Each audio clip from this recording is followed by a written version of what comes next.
thing they do. You can't separate people physically or externally, normally speaking, until you first divide them psychologically from each other. And so the first thing they do is they try and foster a negative attitude towards the spouse, and they're constantly affecting the perceptions. So let me give you an example. Very often, you'll see something similar along these lines. The wife decides she's going to do something for the husband because it's his birthday. Now, he's in bed and it's till 7 o'clock in the morning, and she goes in because she wants to make him breakfast in bed, and she says to him, "When are you getting up?" And the reason she's asking this is in order to plan it so that when he's ready to get up, the breakfast is ready. But when he hears her say, "When are you getting up?" the demon steps in, puts in his mind, which by the way has been fostered for years usually.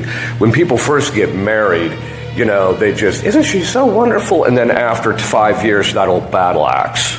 Right, and that's because over the course of time they've had a narrative experience, but also so there's legitimate psychological reasons why people can kind of divide, but there's also the demons themselves step in and say, "See, she thinks you're lazy. She's wanting to know what time you're getting out of bed because you should be out of bed already. She thinks you should be out of bed and you're lazy." When all she was trying to do is an act of charity. In our community that we're trying to start, we have a general principle, which is any negative thought against any other community members is to be ignored.